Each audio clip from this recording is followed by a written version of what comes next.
Hello, my name is Wade Nemur, and this is Rotary Serving Our Community. Recently, Rotary, the foundation, has decided to take a look at implementing a new program to it, and it's called Community Assessments. And I wanted to go over that with you in this show because there's an important part of the community assessment that most people do not realize, and it has less to do with the regulation, I would say, of implementing this as opposed to the benefits that is going to be gained by doing this. In this program, I'm actually going to be using a PowerPoint to go over the step-by-step process and give a little bit of background information on why these community assessments become so important, how they could be used, and points and ideas, basically, that could improve your overall view of how these grants will work and how these global grants then would become more effective in measuring people's lives and also assessing the ways that they've benefited from these projects. So the first slide that I have actually shows the community assessment itself. This is District 5240's community assessment, and the way I put my title in there, the reason why I'm involved with this, actually I work directly with the foundation in a number of areas, including as a technical coordinator for CAJES, which are overseers and evaluators of global grants around the world. The picture that I have here, the next set, actually shows some of the areas that I've been. I've been to a number of areas around the world, and in these areas include South America, Central America, some areas in Asia, and the picture here shows some of the different sites that I've been to. I've been to Chile, it's the top picture there, evaluating an ambulance project. The one on the bottom is actually in Guatemala. We took a look at that one, and the other one is in Honduras. And so these are some of the projects I've been to. At this point in time, the community assessments were actually not required. These were 3, 4, 5-year-old projects that we took a look at. But as we moved into the different areas of this, we found out that, in fact, having a community assessment would benefit the projects because we would be able to see how the community actually would benefit from that and be able to measure the outcomes of the specific grants that we were doing. Grants, by the way, global grants will average anywhere from $35,000, $36,000 all the way up into over $500,000 of some of the projects I've taken a look at. One thing that the Global Grant Community Assessment does, it creates a partnership, and also with the partnerships, you have ownership of it, you have the sustainability that then occurs because of that one. And I want to show you some of the projects as an example of how this actually works. As we take a look at some of the projects that we've done, the top picture is a water project that was done probably in the year 2005 or 6. That project then was modified in, and if you see these different pictures, the lower one on the left is a water project that was done in the Honduras area, and the picture that you'll see is a Guatemalan picture of a lady that actually had the benefit of growing her own crops. And when I say we have to take a look at ownership of that, one thing Rotary does and does well is actually build these projects. Now the disadvantage to doing the projects through Rotary is that sometimes the Rotarians get so involved that it's not that beneficial because the owners or the ownership of the community feels that it's a Rotary project as opposed to a community project. And that's why community assessments become important. Ownership has to be with the people that are benefiting it. In other words, if the beneficiary feels that the project is a Rotary project, you miss the spot. The people that are benefiting from it have to realize or feel that it's actually their project. And in order for it to be sustainable, the sustainability component comes from the ownership of the beneficiaries. They now become the people involved with not only maintaining it, but the people that will watch it and take the feeling that it's actually theirs to keep forever, as opposed to if it breaks, Rotary's going to come back and fix it. We don't want that to happen, and it's happened in the past. One of the booklets that Rotary, the Rotary Foundation offers to you is this booklet here. It's a community assessment booklet. You'll find this online. I have the number up there. It's 605EN. EN stands for the English version of that. And in this book, you'll find pretty much everything you'll need as far as the tools. What you won't see in there, oftentimes, well, actually you won't see in there, are some of the points that you as Rotarians will be able to benefit from in the long run. The community assessment focuses on an area of focus, one of the 6 areas. As an example, if we're looking at water and sanitation, the community assessment will then evaluate the need of that water, where it's going to come from, how it's going to be distributed, whether or not the people are going to use it, if they have secondary sources for that one, and if in fact that the water is something that they want. So this is something that we want to take a look at. The other part that's important to this, and I want to share this with you because it is not truly reflected in the community assessment, is the fact that as Rotarians, if it's a water project you're doing, go beyond the scope of water. Take a look at the incomes of it, how much the people are making per household. Take a look at the educational component. Take a look at how many children or people are living in each household and how much they're going to benefit from the water. And the reason I say that, if you do all of this, you will find that you have a baseline of incomes, you have a baseline of health, you have a baseline of education. All these components become part of an overview of a community assessment. If you don't take a look at that, you can never go back to remeasure those components of that project. So take a look at above and beyond what that project is going to be involved with, because you can't go back and get those numbers again.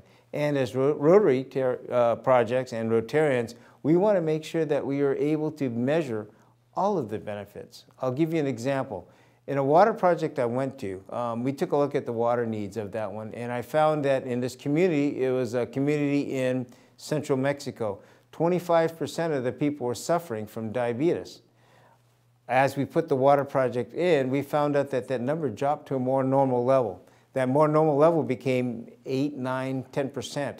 So it went from 25% diabetic cases in the community down to about 9 or 10 after the water project. We were trying to figure out why that was. Well, what we found out was that this community could not afford to buy water, and it was cheaper for them to buy sodas, pops, punches, than it was for them to actually purchase water. And for that reason, they were just loading down on pure sugar. Sugar syrup, basically, is what it was. And had we not done that needs assessment for health, we would never have been able to identify the health benefits of actually having that water project apart from waterborne diseases. So that's something that becomes pretty important to us. And that's something I want to convey to you. Measure everything and anything you can when you come into these communities. Topics that we're going to cover, community meetings, surveys, interviews, focus groups, asset inventory, and community mapping. All of these become one of the important parts of a community assessment. And we're going to touch on each one of these, starting with community meetings. This is a community meeting, one that I had done in an area in Guatemala. And as you see, the Senate gentleman that's speaking is a Rotarian, and he is getting and gathering information from that community meeting that was included in a questionnaire, but he was able to reach out to them because he had been working with this community for probably 6 to 9 months. They knew who he was. At this time, we were gathering not only information for the project itself, but also the buy-in. The buy-in, because that is an important part of that. As I told you before, the community has to feel that it's their project. And in order for them to do that, you have to ask them the questions. Well, why would you need this? What could you do to help out? All these questions, and that is done through a Rotary contact. We then have surveys. The surveys are done in each of the communities, and you'll see here, most of the surveys are not by paper, but this one happened to be. In these surveys, you take a look at and you analyze each individual household and family. You see where they are, the benefits that they have potentially from the project, but also what they have currently so that you have a baseline of understanding what that is. These surveys also give an opportunity for the people that are in these communities, the households, to express what their desires are that they need, the essentials, because you'll find that most of the time they will identify something that they actually need as opposed to something that they already have. Interviewing community is also something that's very important. As we interview a lot of these people, we find that, in fact, there's secondary benefits that you'll see. Education, for example, shows up in some of these. Health will show up in some of these. Oftentimes there'll be a concern that either a non-governmental organization or the government itself is restricting some of the resources that these communities have. So with an interview process, you're able to vet out a lot of the issues and potential problems that would occur in some of these neighborhoods. Focus groups. And when we talk about focus groups, these focus groups could be different groups. It could be a group within a community, it could be a group within a government, it could be a group within a non-governmental organization or a foundation. So these focus groups become important because they will probably be the ones to monitor, marshal through, and make sure that these projects move forward fluidly. And also because of the fact that they are a focus group, they have a little bit more strength as far as what they're going to be able to convey and do within these project sites itself. This group here was actually a neighborhood watch group. Each of the communities sent one representative into this group. It was organized by a World Organization for Water, and they were the ones that we were able to reach because each one of those people represented a given community. Not only because of information we gathered, but information also we planned on distributing outward. So that's where focus groups become an important part of the tool for community assessments. Assets inventory, another part that became important. And this picture here I took was actually in the Honduran area, actually Guatemala. This was in Guatemala, and we were meeting with the people of these communities, and we were talking about what they had. Now, they had education, they had food, they did have some income, but they did not have water. And I thought that was pretty important. So we knew for a fact that we had a lot of people, we had manpower, we had pretty much everything, we just lacked the water. And that was part of what came out of this group. What we found the most beneficial for this whole meeting was the fact that because we were lacking water, the only source of water that we would have would be to drill a well into that to bring that water in. And so that's what assets inventory does. It takes a look at everything that's available. It also not only identifies the resources that this community currently has, but also resources that they would be able to tap on if we were to provide those for them. In this case, it was specifically water. If they had water, they would be actually doing quite well for themselves in their life. Another one of assets inventory, you can go beyond the actual group meetings itself, and you go into the households. In these households, you could find out what they have, where it came from, and points like that. For example, this picture shows in the back, you have an actual stove. This is an eco stove. It was done by one of the Rotarian groups before. This eco stove, as you'll see, is chimneyed out. So what do we know? We know that we are not contaminating the air that these people are breathing by actually having no chimney or the smoke actually staying internal. This is exhausted out. You'll also see that in this eco stove, it's built up quite thick, and so there's no risk of children being burnt. And it's also more efficient because now you're able to insulate in the heat, and the heat then is distributed only to the top of that stovetop. So again, we knew that was a fact. If you look at the food that they're eating, the food is all quite healthy. Most of the food that they have is grown there on spot. We saw no containers, so we knew for a fact that this family and this community were actually raising and growing their own food, or they had a resource for that. You see the ice chest in the background. That ice chest is fairly new. We also knew for a fact that they were aware then with that ice chest of how to handle food itself and that it could potentially spoil. Otherwise, they would not have the ice chest in place. You see a table being set up. You see pots and pans overall. The overall health of these people are quite healthy. You look at the clothing they're wearing, and you know for a fact that these people have not been roughing it too much. Their clothing, everything, and their resources throughout was something that they've been proud of and that they've developed over the years, as opposed to housing that I saw in this same general area made out of either cardboard or out of thatch and dirt floors. And you see a concrete floor in this one. So that is assets inventory, understanding better what these communities actually have in place, because then you could see if in fact they're going to need the project that you're going to be putting together for them. Community mapping, another important part of that. With community mapping, what you have is you actually go into these communities. You find out the resources that they have there. You take a look at what each community in the general area has, because you could then find if in fact there's a lower income, a less benefited community versus something that's more benefiting, and why. What would cause these benefits in changing level areas in the same given community. For example, this picture here you'll take a look at. The schools in the back, this was done at a school, was actually quite nice. The people you see all doing quite well. There was a well being dug in this community, and they actually were planning on having water. Now, what was interesting is the well was actually being dug by a company that was growers of cane sugar.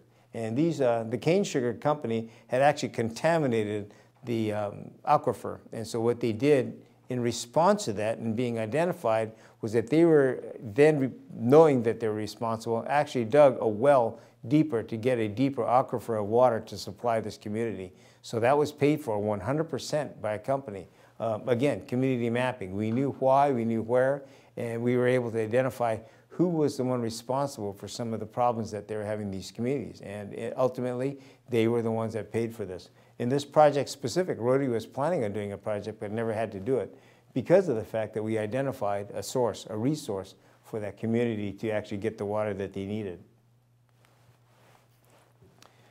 This is kind of I'm going to go over right now, this is an application. The application, or I would say the form that you're going to be filling out. It's a 3-page form that you as a Rotary club will be filling out, actually will be responsible for, because this is an English version of that so you can see it easier. I put this on the screen and I broke it up so you can see each one of the questions. This gives you kind of the outline of what we're going to be looking for. Some of the resources for that, for example, you have community assessment tools. That was the brochure that I showed you earlier, and some of the areas that we're going to be taking a look at as we go through this questionnaire. Realizing that a lot of the questions being posed to you, had you not been given the background for that, would be a little bit daunting. It would probably be a little bit intimidating. But now that you understand that what we are looking for specifically are these key components, I think it's going to be a little easier for you to fill out. The first question that you'll be clicking into is a beneficiary, community, or institution. So you'll fill in that box. The box then gets filled in, it expands. You could write this in, what I recommend you do is you write it actually on a Word doc. The reason for that is you could then cut and paste it into the box itself using a Word document. Also, the advantage to that is that you could then send it to the benefiting community and have them confirm these or have them actually fill it out. With a Word doc, you could then Google Translate that and put that into the box, so you can now exchange that information back and forth with the different groups. Community groups within a community that will receive a clear, direct, immediate benefit. Again, same thing. You then have the beneficiaries, the demographic information, relevance, and by the way, on that, when we say demographics, you want to know the age, the genders, the number of families that you will have in each of these, the number of people living in each household. All of this information becomes relevant to each and every one of these projects. My suggestion is always gather more information than you need, because it's going to be something that you'll be able to count on later on and find out how effective your projects actually are. Who conducts the assessment or conducted this one here? You have a checkbox of all three. My recommendation is that you will have somebody on site where the project actually is being done, doing the project evaluation itself and filling out this assessment. You also want to make sure that everybody else is involved with that, including you, the international sponsor. So you will be the funding club, but you want to know what's going on. You want to understand better how this community is coming through with these, this information, these facts, these statistics, and also a cooperating organization. Now, I will give you an example of this. One project I evaluated was being done almost exclusively by a cooperating organization, a foundation. They had come in there, they had been approached by the Rotary clubs in that area. The Rotary club then handed over the project to them because they had all the information, gathering information they had, and they actually ran the project. Unfortunately, in this instance, because it was being run so much by the cooperating organization, that the foundation, or that the Rotary Club had no idea what was going on, how the money was being spent. When it was asked from the International Club, you know, what was going on with it, there was no answer. We had to go directly to the cooperating organization. Now you think about that. With the community assessment, where is the buy-in? Where would the community best be served knowing that this is a Rotary project? So there was actually there was no cooperation within that group. You have to be aware that each and every person, each and every entity, from the sponsoring club to the host club to the non-governmental organization, the cooperating club, to the community, the beneficiaries, all have to work together in doing these community assessments. And one of the key parts of doing this is that this community assessment brings those groups together. You sit down and actually resolve and solve issues that you have. Best solutions, best practices, all of the above should come out of this before you even start your project. Some of the other groups, by the way, that was cut off would be hospitals, local governments. Again, we work quite often with local governments because local governments will sometimes be your resource. Assessment dates, you'll be able to mark in and label those dates specific to what you're doing. Methods and types that you use, and by the way, it says check all. My recommendation would be use all. As many of those as you can, try and include in your community assessment because you reach more people. You have now written documentation, you have verbal documentation, and by the way, when you interview people, oftentimes you have to do a verbal because in these developed countries, they do not either read the language or they do not understand the language that it's being presented into. So that's why interviews are important. You should be able to do it verbally, but make sure that you take notes, clear, concise notes as you do each and every one of these interviews. Go down to the farthest group. It's good to interview not only families, but individuals within a family. Go to school, interview children that are playing on a playground to try and get information from them because you will find that some of the facts are actually being masked, unfortunately. Some people think it's important that they show that they're having a better life than they are, or just the opposite. They will tell you that they need a lot more than they already have. So all these things become an important part of a community assessment tool. Some of the other things you look at. Who from the community participated? You need to know that. The list of community needs. This is something that all three groups should be identified with. And by the way, you can go beyond the list of three, put in as many of those as you want. And then once you have that list, you prioritize these lists. Same thing for the second part. You're going to prioritize each and every one of those parts to see how important those things become in the overall. What's going to be interesting as you do these community assessments also is that as you go through this, you may have thought that you had identified a specific need as the #1 priority. As you go through this community assessment, you will find that potentially it would be something else. It may be the second one. So you have to be able to focus in on each and every one of these points and say, you know what, they have water. The water is not the problem. It may be money. It may be distribution.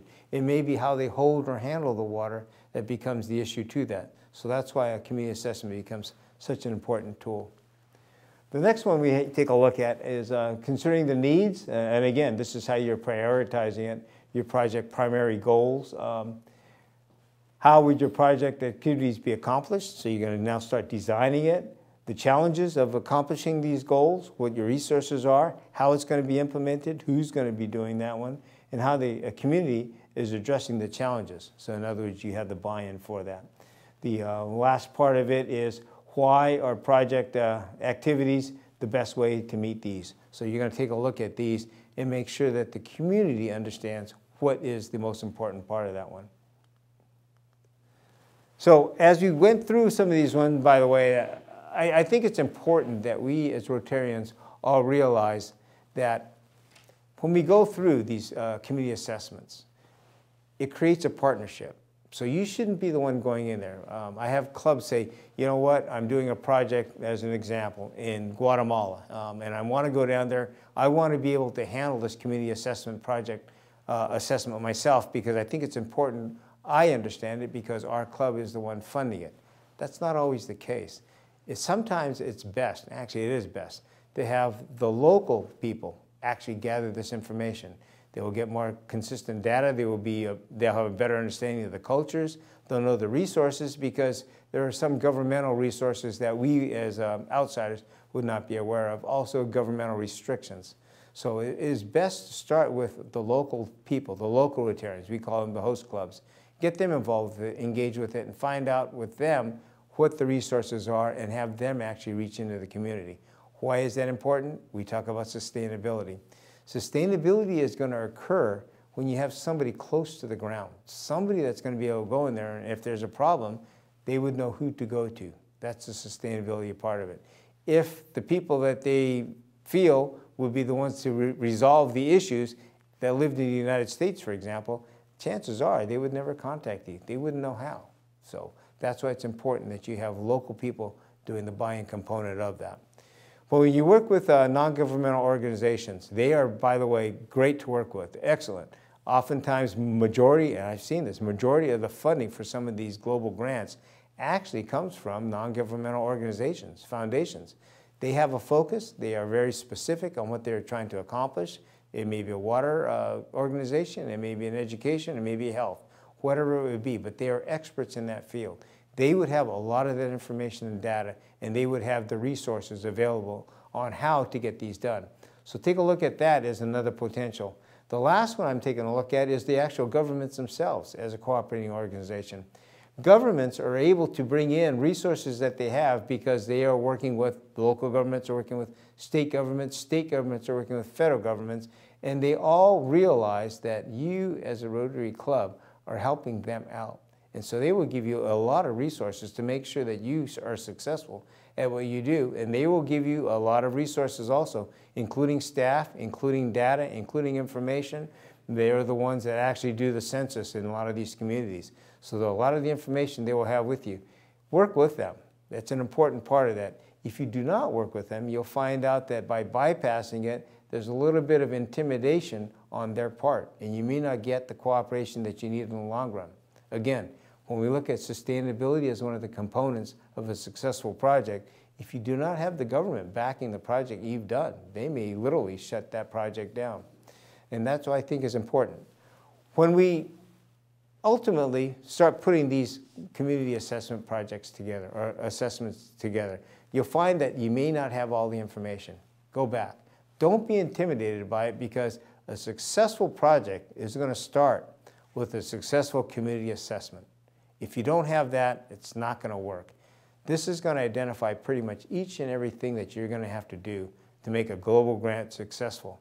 And if you want your grant to be successful, and if you want the money that you're using from your club members and Rotarians that contribute, actually all Rotarians that contribute to the foundation, your duty, your job is to make sure that you get these community assessments completed as best you can. It's not something that is a requirement that you have to do. It's something you really should do. And I think that's an important part of understanding why the Rotary Foundation has put together the requirement of having a community assessment. With that, I'd like to say that Rotary has done quite a few great things around the world. Community assessment is going to be one tool that we're going to be using to make sure that each and every one is going to become better and better. With that, don't be intimidated. Take a look at global grants. They're doing wonderful things, great things around the world. With that, thank you very much. We will see you next time.